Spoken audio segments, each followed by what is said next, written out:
Tired of looking all over your house for your unorganized nibs? Sick of never finding the one you want to use? Now there's no need for multiple bags and tins. With the new and improved nib book, all of your nibs are at the tip of your fingers. No more chasing down your cat to rescue that nib that just became a toy. Gone are the days of buying the same points over and over again. The nib book keeps them all safe and sound. Call now to get yours at 1-800. I do not apologize for what you just saw.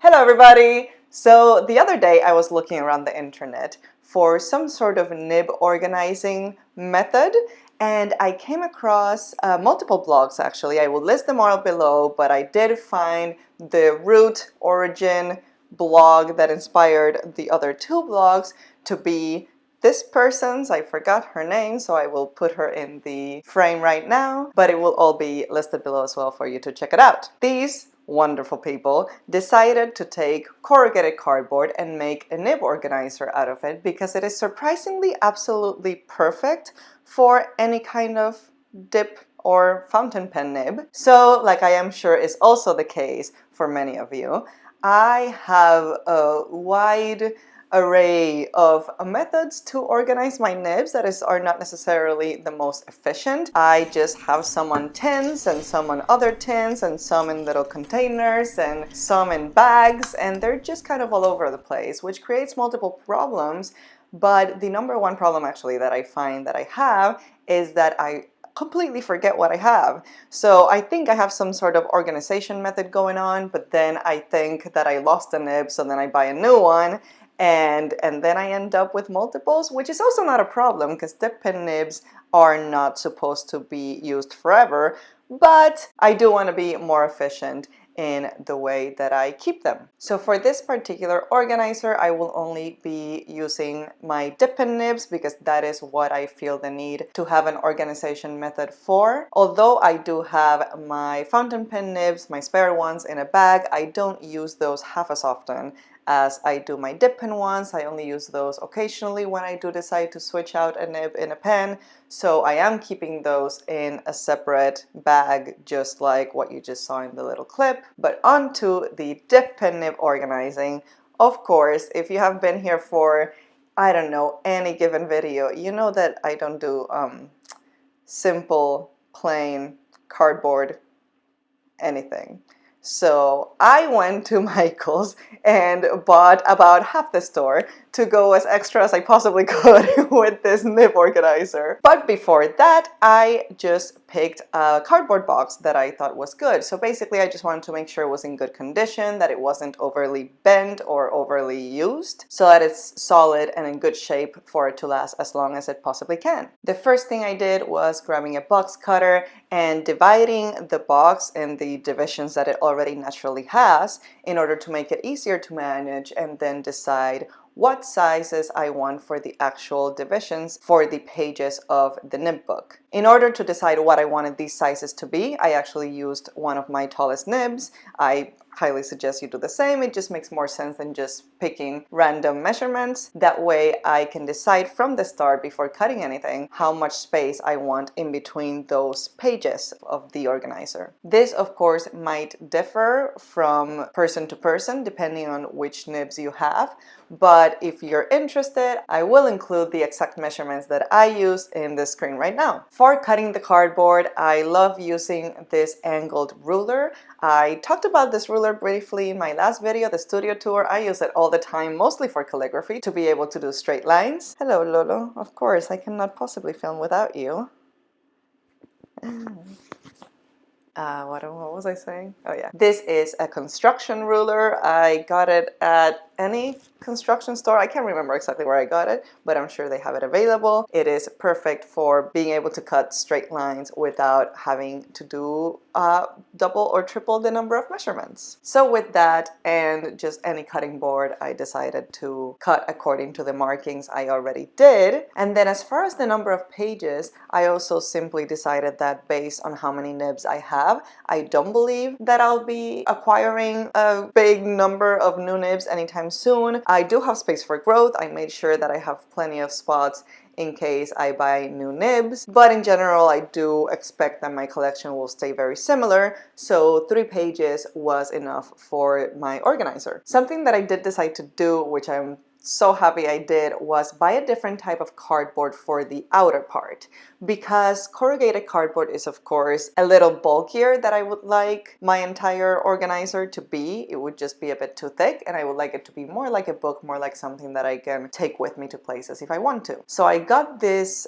box on Michael's. It's just one of their thin cardboard boxes, and I just took it apart and used that. This also provided a much sturdier outer area, so that it doesn't bend as easily when taking it around with me. I then used the 3 pages that I had already cut from the corrugated cardboard to measure what size I needed for the outer cardboard, and cut 3 pieces of that, one for the front, one for the back, and then one for what would be the spine of the book. Now on to the fun part, which is the decoration. Of course, who wants to cut cardboard? That's not the fun part. I decided on these 2 different types of paper, one for the outside and one for the inside. For the inside, I found this beautiful sheen black paper, and I cut that to the sizes of each one of the pages on both sides. And then for the outer side, I went for a very pretty red paper. Really, this was just an excuse to splurge on those really nice papers the craft stores have,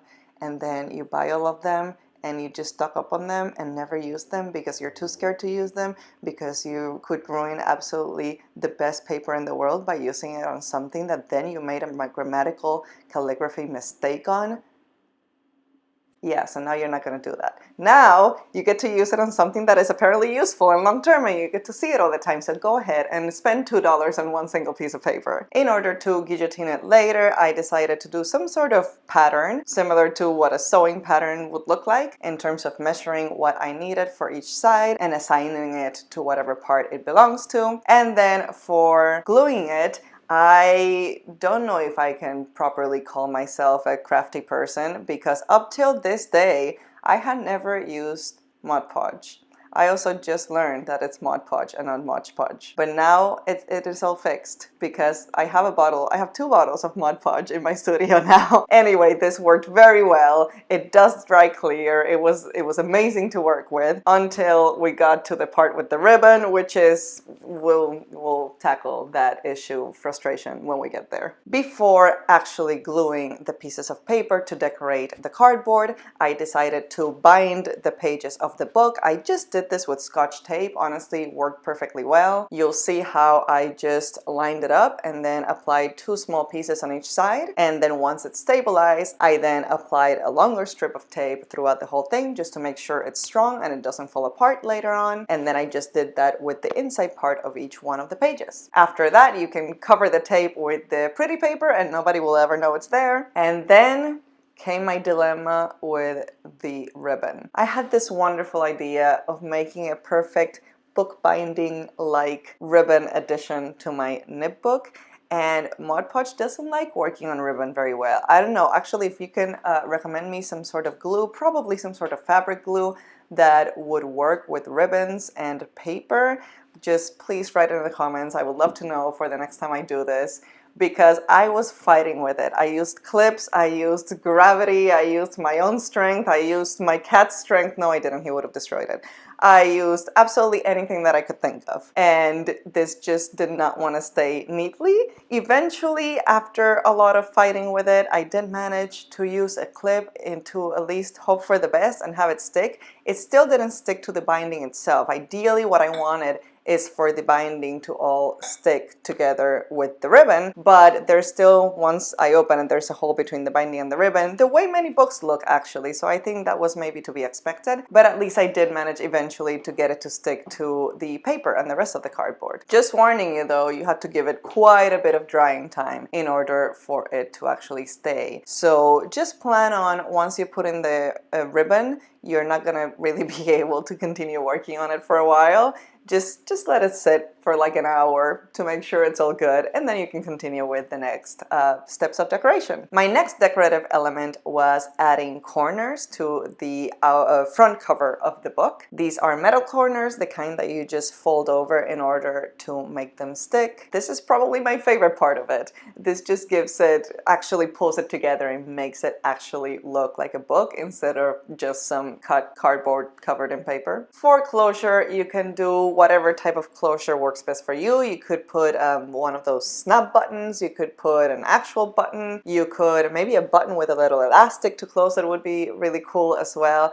I decided to go with some leather cord. I like the way those work. You know, actually you've seen my calligraphy notebook has one of those, and I just like it. I like the physical aspect of opening and closing it, and I like that they close very efficiently. So I got some black cord in order to match the decoration that I was already doing, and in order to attach it to the inside of the front cover, I used a wax seal, which was actually a very efficient way to use wax seal because the inside of it is not fully touching that inner side of your front cover. So you can go nuts with wax and make it as bulky as you'd like, and it's still going to work perfectly fine. Now, of course, actually organizing the nibs in it, I decided to not write down the different measurements of the nibs in the cardboard itself. I know some of the blogs that I linked below did that, but honestly that just stresses me out a little bit because what if I want to move them around and then I already wrote it down? I mean, I guess I could just, you know, put a new piece of paper on top of it if I want to change it all, but I'd rather not. I just change them way too often. I might want to change around the order if it works better for me a different way later on. So I just decided to put them however felt natural to me. I kind of went by size in some ways and by by brand. So I put the biggest ones on the top. You'll see my music nib as well as those plated nibs are all on the top because those are the biggest ones and I don't want them to get in the way of me reaching for some smaller nibs. And then the ones that I use the most often, which are the manuscript italic nibs, are on the first page because to me at least it was the most easily accessible. But maybe to you it's the other way around, and maybe the top is the first one you reach for, so then you can change around depending on what works best for you. But that's it. That is the whole process. This whole thing took me, I want to say, about maybe 3 to 4 hours, but I was also taking my time and just enjoying the process and, you know, decorating it with a lot of stuff just because these kind of things are very enjoyable to me. So I do want to stretch it out, but you can probably, if you do a simple version of this and just cut the cardboard and tape it together and that's that, you could do this in under an hour for sure. So it's a very simple way of keeping your nibs organized in a more efficient way if that's what you're hoping for. Here is my finished nib organizer. I love the way it came out. I have already been using it for a few weeks. I actually filmed the process of this I think almost a month ago. So I've been using it for a while and it's still working perfectly well. I don't plan on going back to tins anytime soon because honestly it's just, I mean, it's so organized. It's just efficient. It works very well. Helps me find the nibs that I need much quicker. So this is definitely the organizing method that I'm adopting from now on. But thank you so much for being here. Let me know if you try it out. If you do and take pictures of it and share them, please tag me. I'd love to see it. I want to see more renditions of this. I haven't seen much of it on the internet, so I think this should take over more. Like, how are people not doing this more? So please tag me on your recreations of it. I want to see the different ways that you decorate it. That would be so much fun. But until then, I will see you soon with another video and have a fantastic day. Bye! Hello! Dude!